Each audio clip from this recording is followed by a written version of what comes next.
chers amis,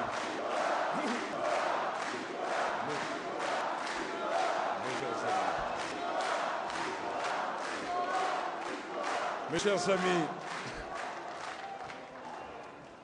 quel bonheur de vous retrouver,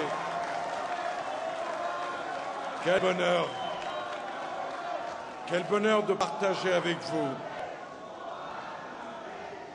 nos idées, nos convictions, nos valeurs.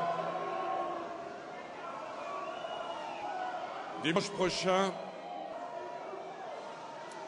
vous allez avoir à faire un choix historique. Dimanche prochain, il va falloir décider de ce que sera l'avenir de notre pays. Dimanche prochain, ça ne sera pour personne un choix d'humeur, mais un choix pour les 5 années qui viennent. Dimanche prochain,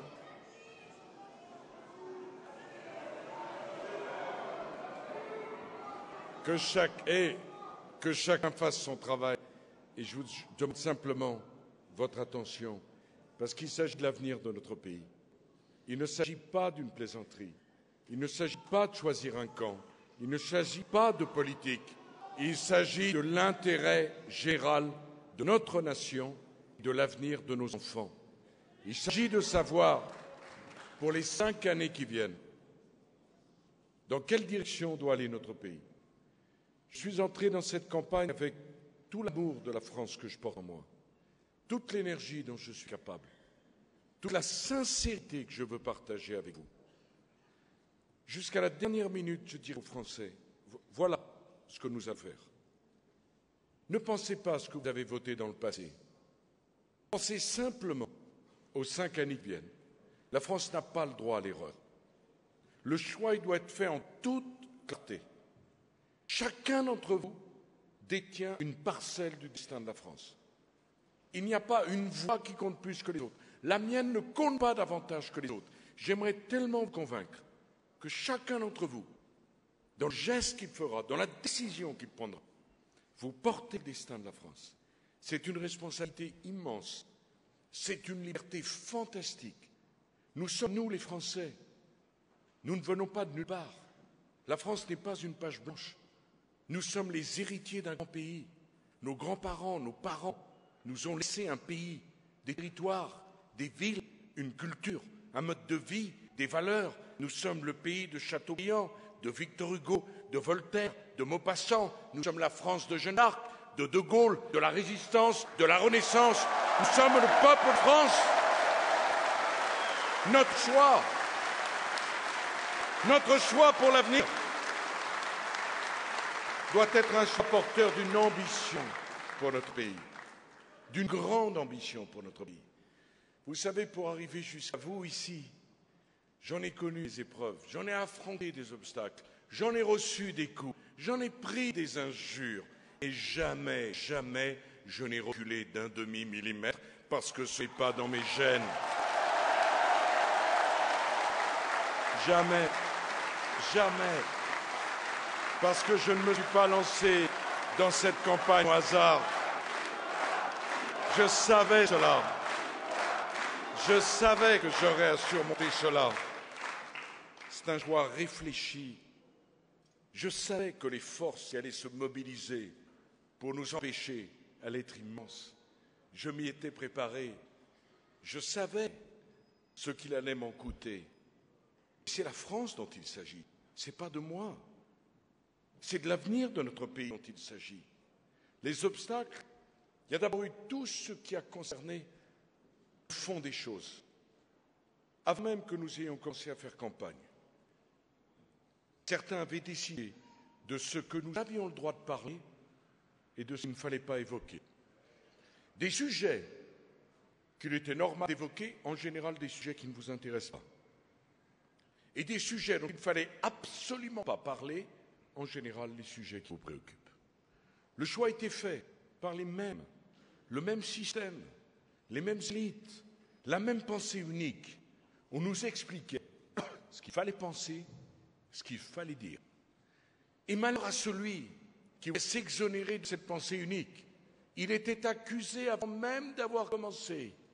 Raciste, populiste, protestataire, irresponsable, mauvais français, les mêmes qui nous expliquent à longueur de journée en nous rebattant les oreilles qu'il ne faut stigmatiser personne, n'arrête pas de stigmatiser la France, les Français, notre culture, notre mode de vie, nos idées, tout ce à quoi nous tenons. Les mêmes qui appellent à être ouverts, à considérer chacun, considèrent que nous serions illégitimes. Alors j'ai voulu dans cette campagne poser les choses en disant personne ne m'empêchera de dire ma part de vérité.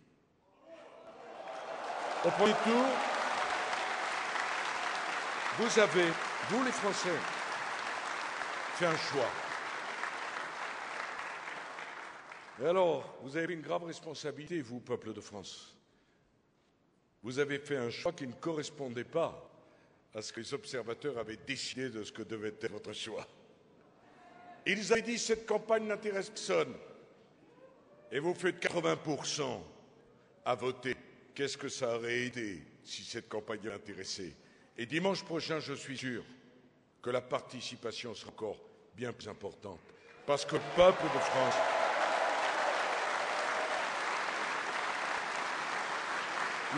de France personne ne lui dit ce qu'il doit faire. Le peuple de France, personne ne l'impressionne. Personne ne lui a dit quoi que ce soit.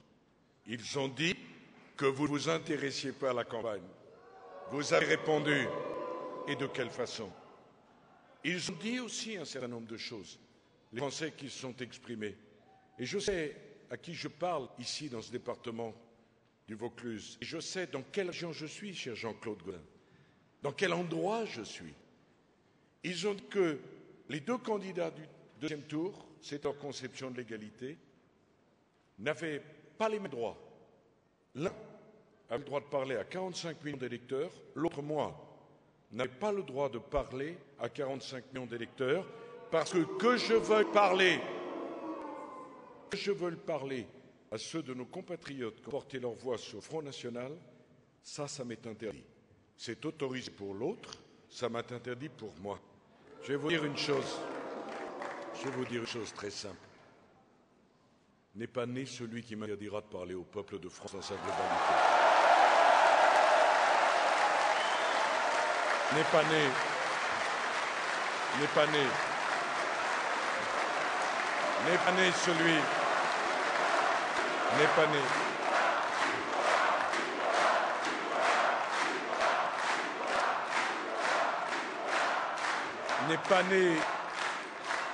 N'est pas né celui qui me fera diviser le peuple de France en factions, en sectes.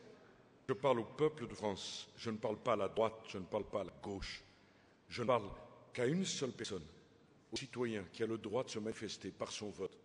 Et n'est pas né celui qui me fera donner des leçons de morale à cette femme qui vit dans un quartier où je ne vis pas, à cette famille qui met ses enfants dans une école où je ne mets pas les miens et qui pense que l'école dans laquelle il met ses enfants est devenue une école ghetto où ses enfants ont moins de chance que les autres. Je ne donnerai pas de leçons de morale à ceux qui souffrent alors que je ne souffre pas.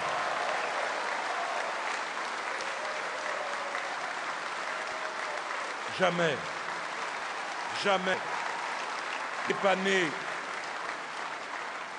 n'est pas né celui qui me fera exclure de la communauté nationale une personne par le seul fait que souffrant, elle a émis un vote qui n'était pas sur ma candidature, mais un vote qui était autorisé par la République, puisqu'il y avait un certain nombre de candidats. C'est donc que la République autorisait les candidatures qui sont présentées. Je n'ai pas à juger les autres, comprenez-moi bien, mais je ne veux pas donner de leçons de morale.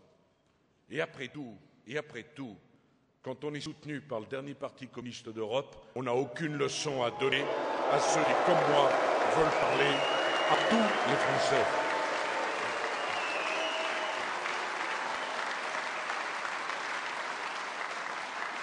Donc oui, Je parle y compris dans cette salle, bien sûr à ceux qui m'ont fait l'amitié, la confiance, malgré tout, de porter le vote sur ma candidature. Mais je parle à ceux aussi qui ont fait un autre choix. Et je veux leur dire deux choses. C'était leur droit. Dans la conception de la République qui est la mienne, c'est le peuple qui choisit, pas les candidats qui choisissent pour le peuple. C'est le peuple qui font des candidats un président. C'est pas le président qui fait des électeurs un peuple. C'est ma conception.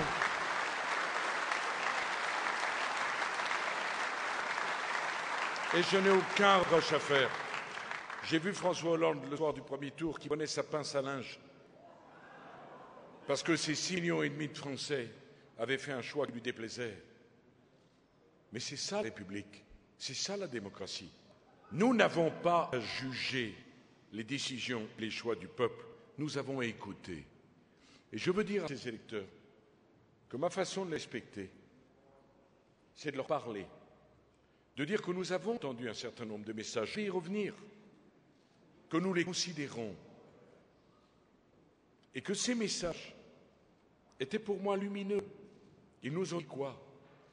La façon dont le monde se construit depuis 30 ans ne nous plaît pas. Nous comprenons qu'il faut faire des efforts, mais nous voulons garder notre mode de vie, nos territoires, nos valeurs, nos habitudes. Nous voulons transmettre à nos enfants les mêmes idées que celles que nos parents nous ont transmises.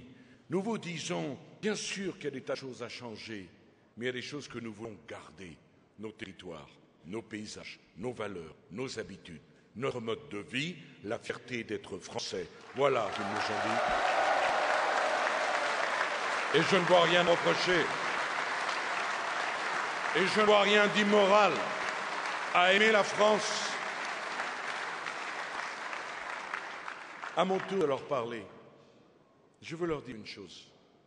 Votre choix pour le deuxième tour sera ce que vous voulez qu'il soit. Mais dites-vous bien une chose. Si vous restez à la maison dimanche prochain, alors il faut bien savoir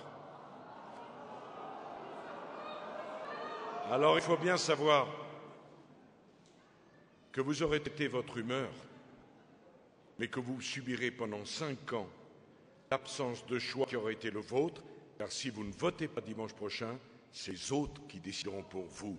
Et cela, vous devez y réfléchir. Je le dis, pas pour donner des leçons de morale, je le dis simplement pour que chacun soit face à ses responsabilités de citoyen. Moi, j'ai fait face aux miennes en étant candidat, en me battant pour des idées qui, me semble-t-il, sont les nôtres. Chacun d'entre vous, maintenant, est face à ses responsabilités. Chacun doit savoir ce qu'il a à faire et ce qu'il a à dire. Alors, en disant ça, j'avais commis une faute énorme au regard de ceux qui pensent tout savoir et ne connaissent rien. Au regard de ceux qui pensent connaître la France et qui ne sortent jamais de leur bureau. Au regard de ceux qui ne parlent pas au peuple de France, qui se parlent à eux-mêmes.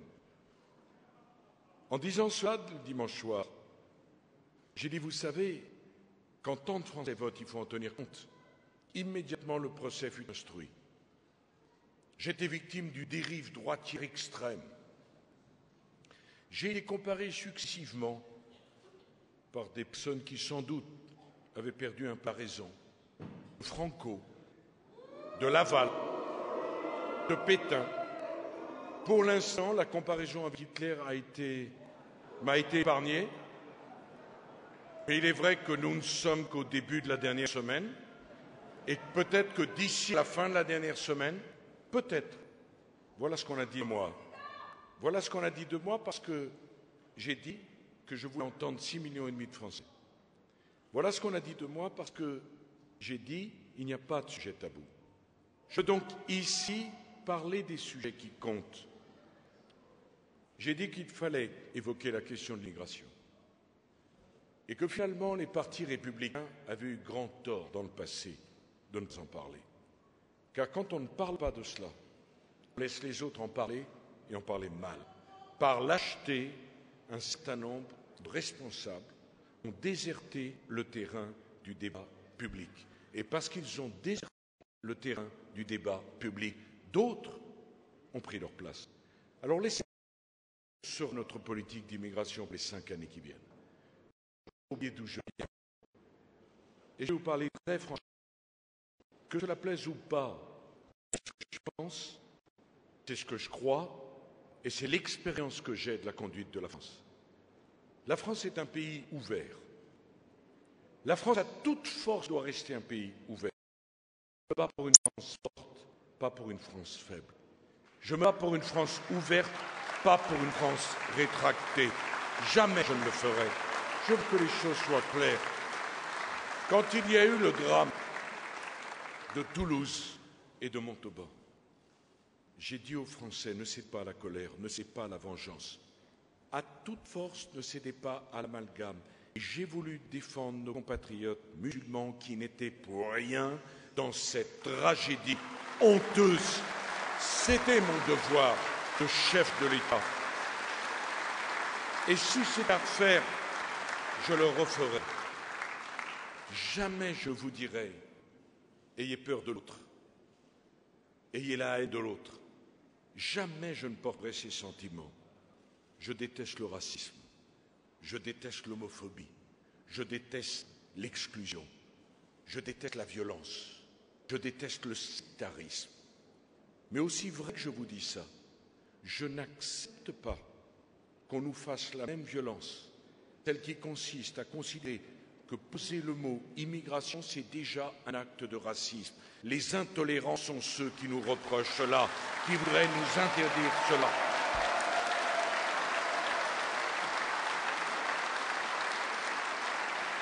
J'ai dit, parce que je le pense, mais regardez le système d'intégration à la française.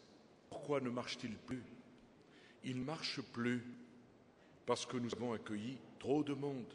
Et qu'avant même d'intégrer ceux que nous venions d'accueillir, nous n'avions plus de logement, plus d'emploi, plus d'école pour ceux que nous devions accueillir. Dire cela, c'est parfaitement humaniste, c'est parfaitement républicain. Il n'y a rien d'antidémocratique à dire cela. Je dis donc, ici, dans ce département, Jean-Michel, je le dis, je diviserai par 2 pour les 5 ans qui viennent le nombre d'étrangers que nous accueillerons sur notre territoire pour bien accueillir ceux que nous avons à accueillir. Quand vous êtes chez vous et que vous invitez des gens à votre table, vous veillez à bien les recevoir. Vous veillez à ce qu'il y ait un siège pour qu'ils s'assiedent avec vous. Vous veillez à ce qu'il y ait un dîner ou un déjeuner pour qu'ils puissent le partager avec vous. Si à la minute où vous recevez vos invitations, il y a 2 fois plus d'invités que de sièges, il y a 2 fois plus d'invités que de repas, comment recevez-vous les gens que vous allez recevoir? Est-ce que celui qui dit «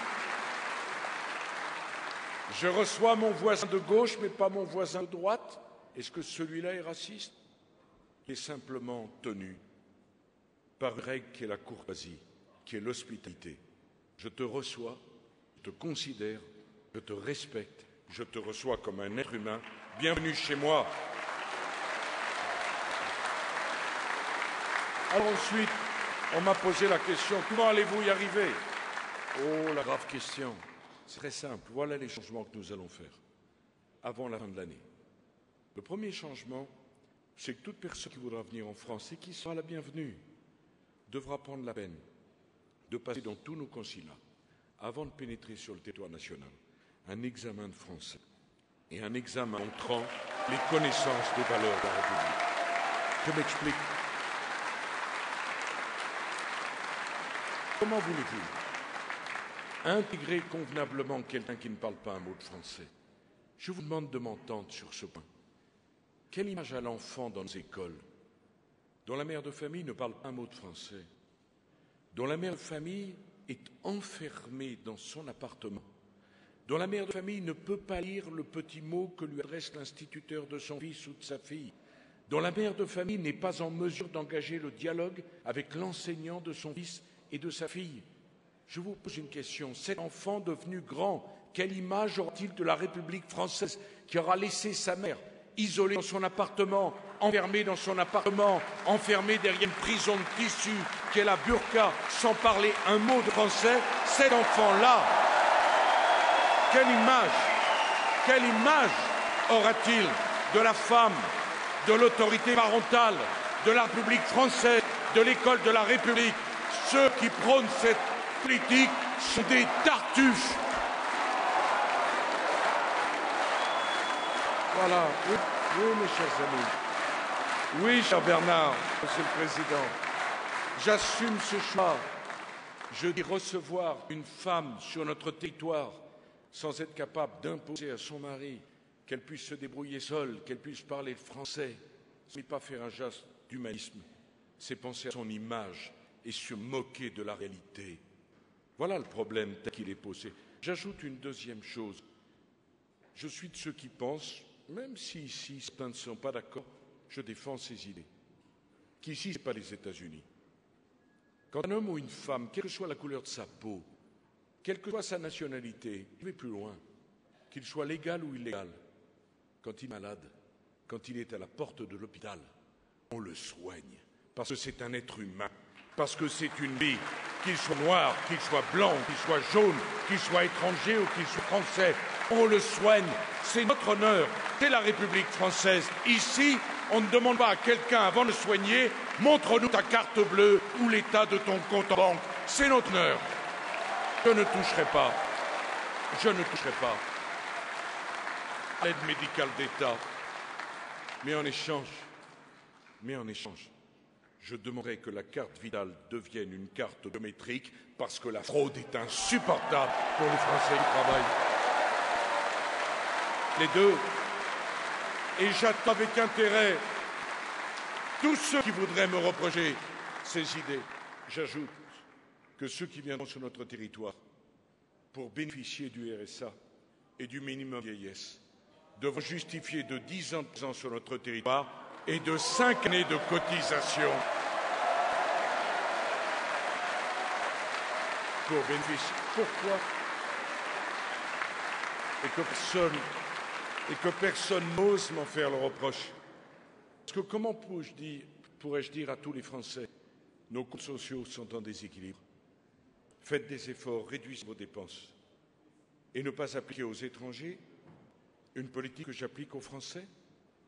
Je ne peux pas accepter, dans les circonstances actuelles, pour l'équilibre de nos comptes sociaux, une immigration qui ne serait motivée que par l'attrait de prestations sociales parmi les plus généreuses d'Europe.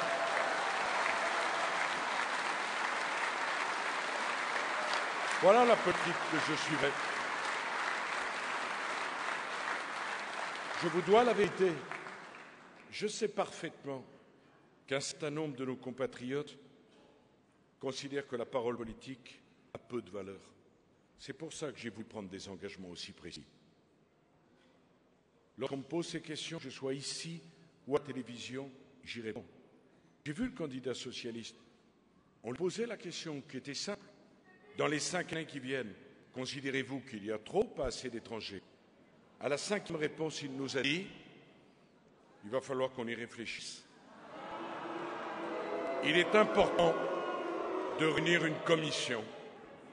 Je pense qu'il n'a pas encore tout à fait réfléchi à ce que cela imposait à un homme d'être président de la République.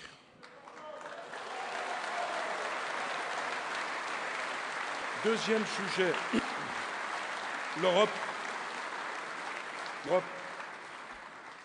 Je sais, mes chers amis, à qui je parle, chère Marie-Josée. Je sais parfaitement à qui je parle.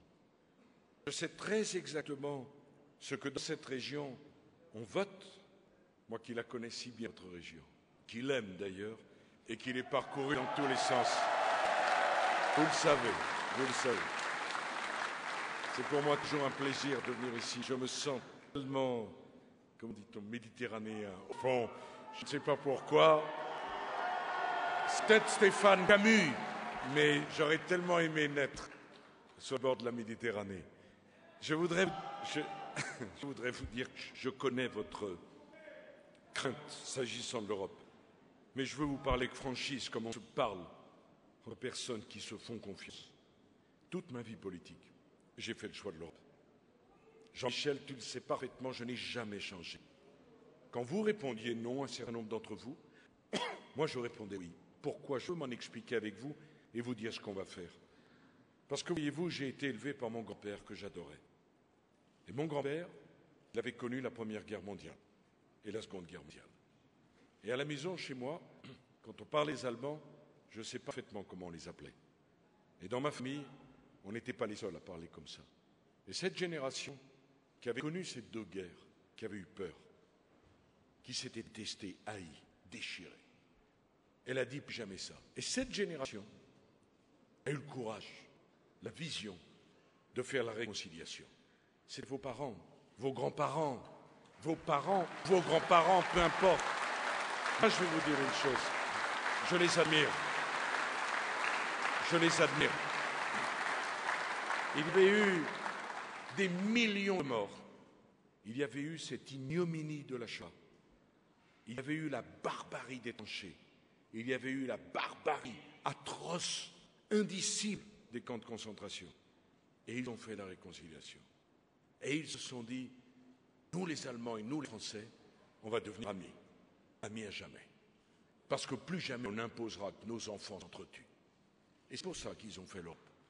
Et c'est pour ça que jamais, jamais, vous ne m'entendrez dire un mot de germanophobie. Jamais. Parce que la réconciliation franco-allemande, c'est peut-être ce qu'il y a de plus précieux dans l'héritage que nous avons reçu de nos parents et de nos grands-parents. C'est extraordinairement important. Il ne faut jamais se laisser aller à ça. C'est trop grave. Et l'Europe, pour moi, c'était en quelque sorte la concrétisation de cette réconciliation. Je veux dire une chose, c'est que l'endroit du monde où on a exterminé des Juifs parce qu'ils étaient Juifs, c'est l'Europe. Et c'était les Européens. L'endroit du monde où on s'est battu avec le plus de sauvagerie au XXe siècle, c'était l'Europe. C'était hier et c'était à côté de chez vous. Voilà pourquoi j'ai fait le choix de l'Europe et jamais, vous m'entendez bien, je ne le renierai. Mais le choix de l'Europe, c'est un choix humaniste, c'est un choix de civilisation. Et on s'est trompé lorsqu'on a laissé dériver l'Europe. Je vais prendre un ou deux exemples. Lorsque l'Europe a refusé d'inscrire dans sa constitution qu'elle avait des racines chrétiennes, elle a fait une erreur gravissime. Oui, gravissime. Comprenez-moi bien. Et Jean-Claude, tu le sais, Renaud, tu le sais. Je ne fais pas l'apologie d'une église. Je ne suis pas au service d'une religion. Je dis simplement une chose. Quand je survole la France ou quand je la parcours dans tous les sens, la France n'est qu'un long manteau de cathédrales et d'églises. Nier les origines chrétiennes de la France, c'est une absurdité, c'est une négation. Si nous renonçons à notre identité, alors nous ne pourrons pas partager cette identité avec d'autres identités. Si nous oublions d'où nous venons, comment allons-nous dire à nos enfants où nous allons? Et lorsque les Européens et les Français ont vu la lâcheté avec laquelle on refusait de s'emparer de cette situation, de cette politique, ils se sont dit, au fond, l'Europe, au lieu de me protéger, va nier mon identité. Et nous avons, à ce moment-là, éloigné de l'Europe tout un tas de nos concitoyens qui auraient dû s'y retrouver. L'Europe, nous l'avons fait pour protéger, j'ose le mot, la civilisation européenne, pas pour l'exposer. L'Europe, nous l'avons fait pour défendre un projet humaniste, pas pour que l'Europe devienne une Europe passoire, ouverte à tout vent, où n'importe qui peut faire n'importe quoi. Ce n'est pas l'Europe que nous voulons. L'Europe, Jean-Michel, l'Europe, nous l'avons construite pour être protégée, non pas pour être exposée. Et donc j'estime que c'est à nous de donner un coup de barre et de revenir au projet original et originel du projet européen. Ça veut dire quoi? L'Europe ne s'est pas construite contre les nations. Regardez les pays du monde qui réussissent. Est-ce que la Chine renonce à être la Chine? Est-ce que le Brésil s'excuse d'être brésilien? Et quand vous allez aux États-Unis d'Amérique, où une maison sur deux a le drapeau des États-Unis d'Amérique, tellement on est fiers de ce pays, nous disons, en France, on est français, on est fiers d'être français et on ne veut plus de la mise en cause systématique de la France. C'est la nationalité française. Avez-vous vu cette idée étrange qu'il faudrait choisir entre notre nationalité et l'Europe? Mais l'Europe est forte parce qu'elle s'appuie sur des pays forts. Est-ce qu'on demande aux Allemands de renoncer à leur nationalité et à leur identité? J'ajoute un mot. En faisant l'Europe, nous n'avons pas banni les frontières. Nous avons dit que nous allions exercer en commun notre souveraineté. Le mot frontière n'est pas un gros mot. Nous n'acceptons pas que l'Europe n'exerce pas des compétences qu'on lui a transférées. Donc je le dis, quand les choses se passeront, si dans un an, Schengen n'est pas revenu dans des conditions normales de fonctionnement, je rétablirai les contrôles aux frontières de la France et je suspendrai l'application de Schengen. Moi, je suis d'accord pour que l'Europe ait des frontières, mais si l'Europe n'exerce pas ses compétences en matière de défense de frontières, alors la France, unilatéralement, reprendra le contrôle de ses frontières. Je suis pour le libre-échange, je suis pour la liberté du commerce, mais je n'accepterai plus que la France impose à ses agriculteurs, à ses producteurs, à ses entrepreneurs des règles qu'elle n'impose à aucun autre pays dans le monde et qu'on continue à importer en Europe des produits venant de pays qui ne respectent aucune des règles que nous imposons aux nôtres. Si dans un an, nous n'avons pas obtenu la réciprocité, j'appliquerai unilatéralement au nom de la France la règle suivante. Tous nos marchés publics communaux, départementaux, régionaux, nationaux seront réservés désormais aux seules entreprises qui créeront de l'emploi et qui produiront en Europe.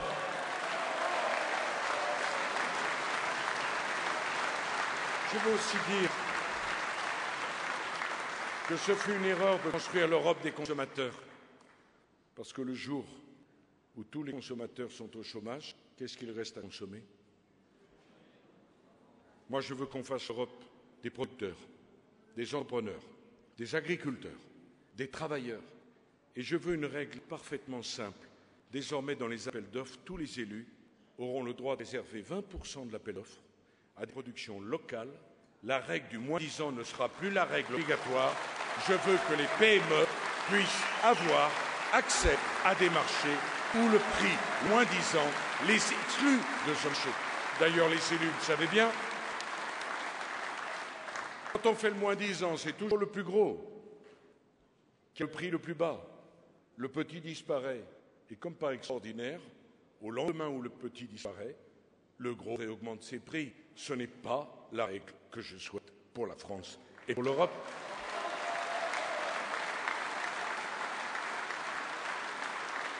En disant cela, et je le dis devant mes amis centristes, je ne suis pas parjure à l'idéal européen. Au contraire, je suis fidèle à l'idéal européen. Lorsque le général de Gaulle a fait la politique de la chaise vide, il a fait avancer l'Europe, il ne l'a pas fait reculer. Si l'Europe ne veut pas comprendre qu'elle ne peut plus être l'Europe des bureaucrates ou des technocrates, mais qu'elle doit être animée par une volonté politique, alors c'est à la France de monter le chemin. Et si la France n'est pas entendue par sa seule parole, elle sera entendue par ses seules décisions. J'agirai de façon unilatérale et je ne permettrai à personne de me donner des leçons d'engagement européen alors que j'ai tant fait pour sauver l'Europe, pour créer le gouvernement économique d'Europe et pour sauver l'euro.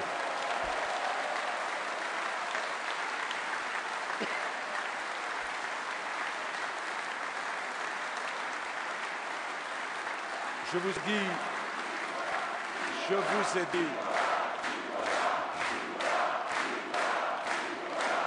dit,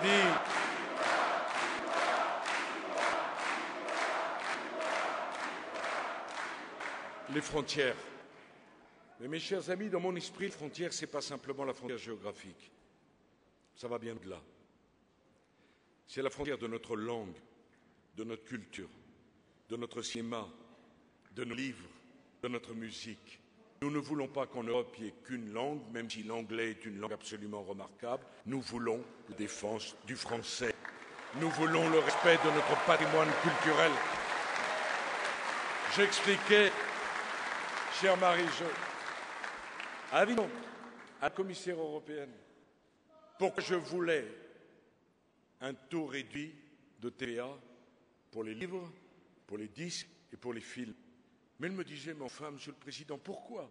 Oh, il faut que je vous explique, Madame. Nous, les Français, nous sommes bien particuliers. Nous considérons qu'il y a 3 produits de première nécessité, absolument indispensables à l'équilibre de l'homme. Bien sûr, il faut manger, bien sûr, il faut boire, mais pour nous, les Français, il est aussi nécessaire de lire, d'écouter de la musique, de regarder un film, d'aller au théâtre, de participer à ce qui fait la culture de notre pays. Pour nous, voyez-vous, Madame, il ne suffit pas de donner à un citoyen français à boire et à manger pour qu'il soit heureux. Il faut le boire, le manger et la culture. Parce que pour nous, en France, l'art, le livre, le cinéma, le théâtre, la musique, ça n'a pas la même valeur ailleurs. Eh bien ça, ce sont les valeurs de l'identité française. Et nous ne voulons pas ressembler aux autres. Vous savez, l'autre jour, j'ai parlé, et c'était tellement émouvant, j'ai parlé devant plus de 100 000 personnes.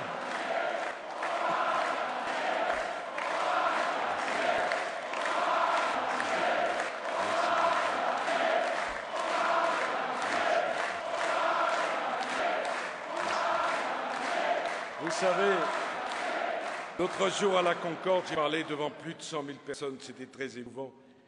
Mais je me disais, comme c'est beau la France. On a un pays, on peut aller place de la Concorde dans le froid, dans le vent, parler à des dizaines de milliers de citoyens et leur parler de Victor Hugo, leur parler de Péguy et même leur parler de Malaparte. C'est la France. Nous ne voulons pas ressembler aux autres.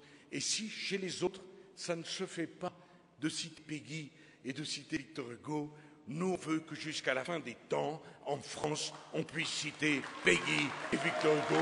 On veut qu'en France, on puisse garder notre cinéma, notre théâtre, notre musique, notre littérature, notre langue. Voilà la France, l'identité que nous défendons. J'ajoute une chose qui est importante,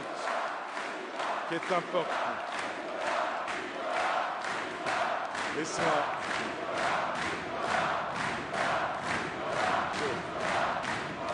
Je veux dire une chose. Pour l'Europe, il faut converger. Il faut converger sur la fiscalité, il faut converger sur la politique économique, il faut converger sur les mesures sociales. Je vous dis, j'oserais diverger sur la culture, diverger sur la langue, et même diverger sur autre chose, sur la République. Pourquoi je veux diverger sur la République? Nous ne sommes pas simplement une démocratie. Nous sommes une démocratie et une république. Dans une démocratie, chacun a le droit de vote, comme chez nous, pas de problème. Mais dans une démocratie, on peut s'organiser en communauté, en tribus. Ici, dans la République, on ne veut pas de communauté, on ne veut pas de tribus. On veut des citoyens à égalité de droits, de devoirs. Nous ne voulons pas leur ressembler. Nous respectons le modèle anglais. Nous admirons le modèle américain. Mais ici, chez nous, c'est la République. Dans la République, il n'y a pas de place pour le communautarisme. Dans la République, quand on est étranger différent, on amène son identité, on amène sa différence dans le creuset républicain. Mais dans la République, il n'y a qu'un seul citoyen, le citoyen français. Et le droit de vote, il est réservé aux citoyens français.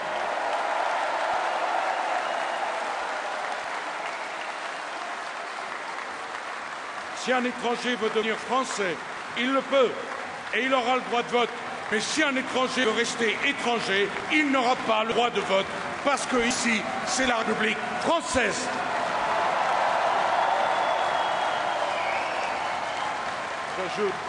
J'ajoute, pour être sûr de bien me faire prendre, moi je crois dans la laïcité. Et tu sais très bien, et vous savez très bien, mes chers amis, que c'est un combat de toute ma vie. Mais je veux me faire comprendre sur la laïcité. Pour moi, la laïcité, ce n'est pas une loi d'interdiction, c'est un droit. Le droit pour chacun de ne pas croire, et le droit pour chacun de croire, et de vivre sa foi. Vous savez, pour moi, la vie est un mystère. La vie est sacrée, mais pas sacrée au sens religieux, même pour celui qui ne croit pas. La vie est sacrée parce qu'elle est unique, parce qu'elle est fragile. Même pour celui qui ne croit pas, la vie est un mystère, donc elle doit être respectée.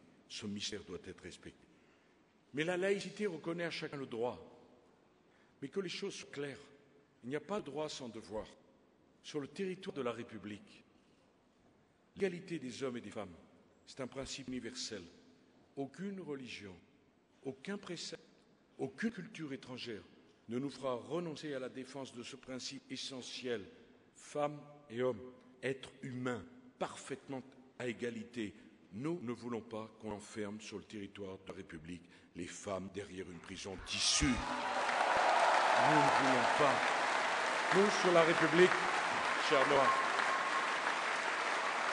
nous pensons qu'à la piscine municipale, les horaires pour les femmes et pour les hommes doivent être les mêmes. Nous ne voulons jamais vivre dans une république où il y aurait un jour pour les femmes, un jour pour les hommes.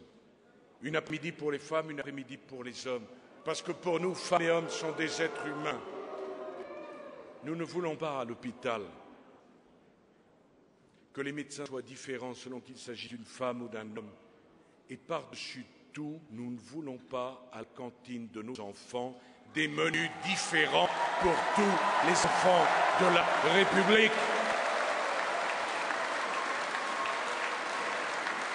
C'est ça la République. Mais je vais plus loin avec vous. Je vais aussi dire une chose. Pour nous ici, vous savez que la vie moderne, elle est plus complexe, elle est plus difficile. Parmi vous, il y a des vies personnelles plus compliquées sans doute que celles de vos parents et de vos grands-parents. Il y a le divorce, qui est toujours un drame et une souffrance pour celui qui part comme pour celui qui reste. Il y a les enfants des familles recomposées, le bonheur et le problème. Je vois que je ne suis pas le seul dans cette situation. Mais je veux dire une chose qui pour moi est très importante. Ce n'est pas parce que la famille est différente dans sa composition que les Français attachent moins d'importance à la famille. La famille d'aujourd'hui, on y tient autant que la famille d'hier. Elle est plus complexe, elle est plus hachée, elle est différente. Il a fallu s'adapter. Mais quand le problème de la vie, on y tient sa famille. La famille, c'est une cellule de base.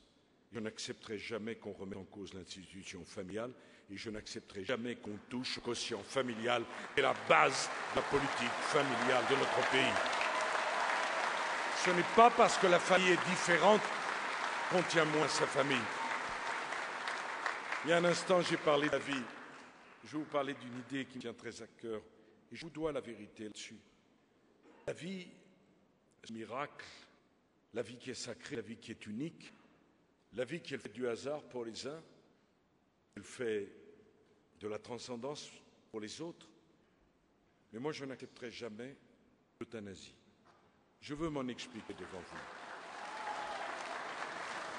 Je veux m'en expliquer devant vous.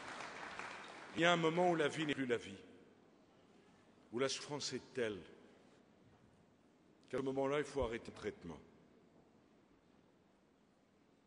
Je le comprends parfaitement et c'est pour ça que nous avons fait avec notre ami Jean Leonetti la loi qui prévoit de laisser à ce moment terrible de la vie un dialogue libre entre le patient, le médecin et la famille. Mais aller jusqu'à autoriser à ce qu'on utilise un produit pour arrêter la vie, je ne le ferai pas. Je ne le ferai pas parce que dans ma conception, la vie ne nous appartient pas. Elle est au-dessus de nous. Elle est unique, elle est mystérieuse et elle doit être respectée. Vous allez me dire, c'est curieux qu'il nous parle de ça. Moi, je pense au contraire, c'est normal. Parce que chaque fois que je vais rencontrer des Français, j'essaie de parler de choses qui nous élèvent, pas qui nous rabaissent. Je veux que vous soyez certains au moment de votre choix que c'est votre bon candidat et que vous connaissiez les valeurs qui sont les siennes. Et que sur les sujets les plus sensibles, les plus difficiles, les plus délicats, on n'a pas besoin forcément d'être à 100% d'accord. Je veux avoir eu le courage de vous dire, voilà où je conduirai le pays, voilà où je mènerai la société française, voilà où je fixerai une limite. Parce que voyez-vous, dans mon esprit, la frontière, c'est aussi ça. Il y a une limite entre le bien et le mal, entre le beau et le laid. Tout ne se vaut pas. Il y a une limite. À l'école, je souhaite qu'on apprenne à nos enfants que l'enfant n'est pas à la hauteur du maître, que le maître apprend à l'enfant parce que l'enfant est en dessous du maître. Je veux qu'à l'école, on apprenne à nos enfants qu'il y a une règle, une discipline, une courtoisie, un respect. Voyez-vous, il n'y a rien de plus difficile que d'élever des enfants. Mais voyez-vous une chose, je sais qu'on grandit en transgressant. Mais quand les adultes ont peur de fixer une règle, alors les enfants ne peuvent plus transgresser, parce que l'absence de règles est l'école du laxisme, c'est l'école qui n'aime pas les enfants et c'est l'école qui ne prépare pas l'avenir. Voilà pourquoi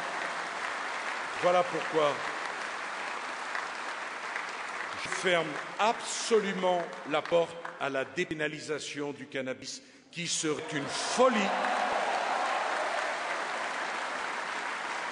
Je le dis simplement, il ne s'agit pas de juger. Vous savez, dans toutes les familles, il peut y avoir des problèmes.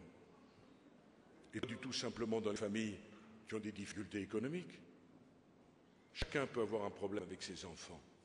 Et chacun peut découvrir avec stupeur que l'adolescent se drogue. Chacun peut connaître cela.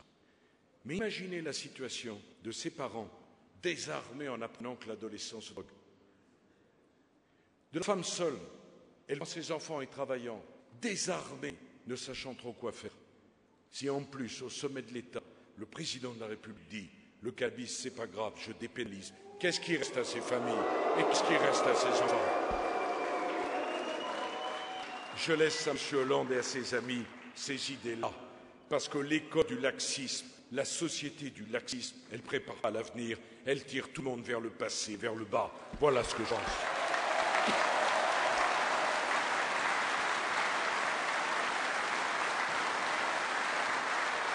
Enfin, mes chers amis, je veux terminer par cela. Et peu m'importe si ça ne plaît pas à la pensée unique, si vous saviez combien je m'en moque, si vous saviez combien il m'intéresse peu, si vous saviez combien je plains les observateurs qui doivent être fatigués de m'observer. Je ne peux même pas dire que je suis fatigué de les lire, parce que ça fait bien longtemps que je ne les lis plus.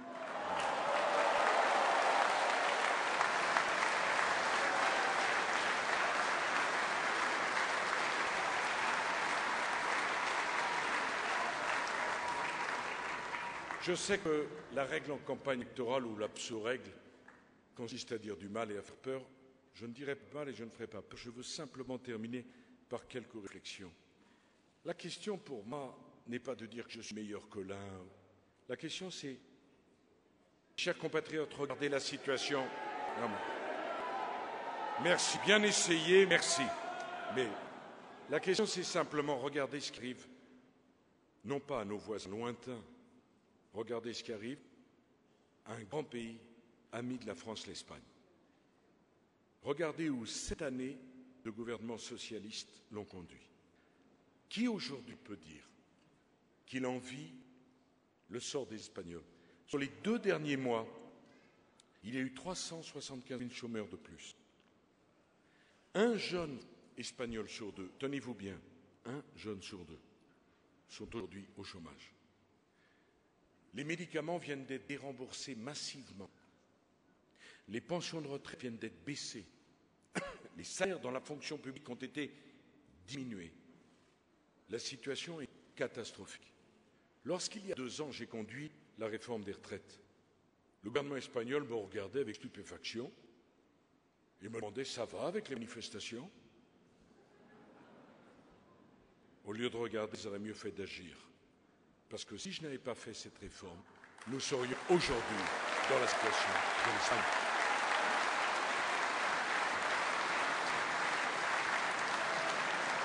M. Hollande a réservé son premier déplacement pour l'Espagne. Il a rencontré à l'époque M. Zapatero, dont il a dit qu'il en ferait un exemple. Merci pour la France. Madame Aubry et Madame Royal se sont rendues en Espagne et ont dit qu'elles étaient, je cite, les Zapateras. Merci pour l'influence. Vous voyez, mes chers compatriotes, un président de la République doit protéger son pays, le conduire et le protéger.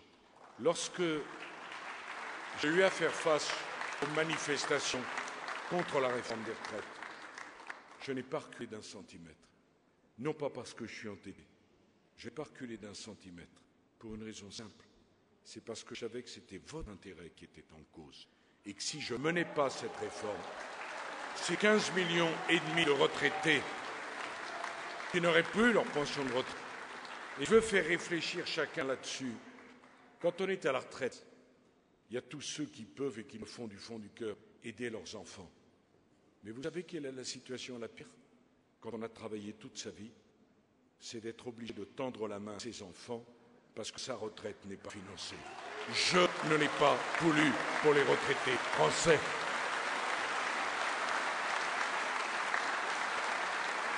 Voilà la situation. Et enfin, demain je réunirai des dizaines de milliers de Français. Vous verrez le monde. Je leur parlerai du travail, mais je leur parlerai d'une chose, je veux terminer par là, qui me tient très à cœur. Quand je vois vos visages, je vois l'histoire de vos familles. Je vois que chacun de vous a travaillé dur pour devenir ce que vous êtes. Et comme je le sais, la vie de personne n'est facile. La vie est cruelle. Et la vie vous réserve son lot de mauvaises surprises. Et quand elles sont bonnes, il faut en profiter pleinement. Il y a la santé. Et je suis sûr que tous ici, tous, sans aucune exception, il y a plusieurs fois dans votre vie où vous avez voulu mettre un genou à terre. Vous vous êtes dit, je suis fatigué, j'en ai assez, ça ne passera pas. Et pourtant vous y êtes allé. Pourquoi? Parce que vous n'aviez pas le choix. Si vous n'alliez pas vous-même au travail, personne n'y aurait été à votre place. Et cette France, c'est la France à qui je veux parler. Quand vous avez des ennuis, vous savez que si vous pouvez compter sur vous, et seulement sur vous. Quand ça ne va pas, vous ne vous plaignez pas, parce que vous êtes trop pudique pour étaler votre souffrance. Quand ça ne va pas, vous travaillez encore plus, parce que vous êtes trop fier pour prendre la main. Eh bien, cette France qui a travaillé toute sa vie, il est normal qu'elle puisse avoir la récompense de ce travail en conservant un patrimoine qui lui appartient. Ce patrimoine, le mot patrimoine n'est pas un gros mot. Ce patrimoine, à tous ceux qui ne connaissent pas cette France, je veux leur dire, quand la famille le regarde, elle ne regarde pas des euros, elle ne regarde pas un carnet de chèques, elle ne regarde pas une valeur faciale, elle regarde des dizaines de milliers d'heures de travail. Et elle est attachée à son patrimoine parce que ce patrimoine lui monte les larmes aux yeux, parce que c'est toute une vie de travail, une vie d'effort, une vie de mérite. Je veux que vous puissiez conserver ce patrimoine-là. Vous ne devez à personne. Alors je vois qu'on me reproche d'avoir supprimé le droit de succession pour les petites et moyennes successions. Mais moi, je vais vous le dire, je ne regrette pas de l'avoir fait, parce que je crois à la famille et je crois au travail. Quand on a travaillé toute sa vie dure, il est normal de vouloir laisser à ses enfants le fruit d'une vie de travail.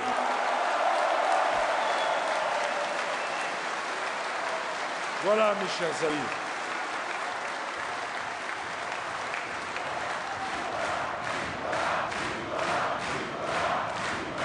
Voilà.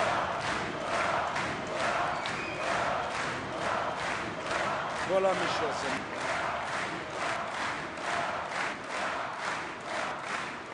Il reste quelques jours.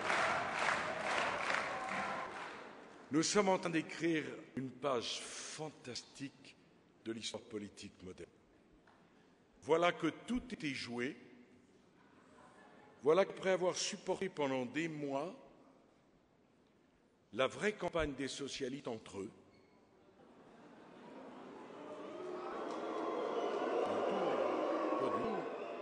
pas du tout, les braves gens. Ils sont entre eux, ils sont heureux. Une bonne campagne, c'est une campagne où un socialiste doit convaincre un autre socialiste. D'ailleurs, c'est très simple.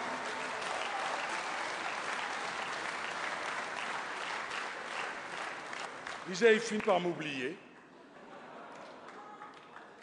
Puis il y a eu le premier tour. Je ne vais même pas en sortir. Puis il y a eu les Français. Je vous dis une chose. Si vous voulez, vous, le peuple de France, cette majorité silencieuse qui supporte depuis des années un torrent de critiques, d'injures, de démagogie, d'idées qui sont l'inverse de ce que vous pensez profondément. Si vous dites « ça ne se passera pas comme ça parce que nous ne le laisserons pas faire », alors le 6 mai, toutes les espérances vous en permettent. Oui, mes chers amis, c'est le peuple de France debout, le peuple de France, la France rassemblée. Oui, mes chers amis, le 6 mai, nous leur montrerons que la majorité, elle est ici. Nous leur montrerons que nos idées sont celles de la France. Vive la République et vive la France!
Merci Jean-Paul, Monsieur le maire.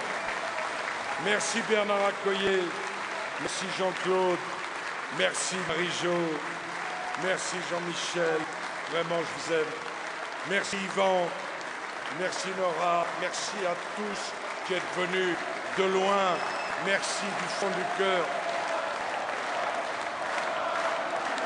Vous êtes ininfluençables. Vous êtes indécourageables. Vous êtes inébranlables. Vous êtes le peuple de France.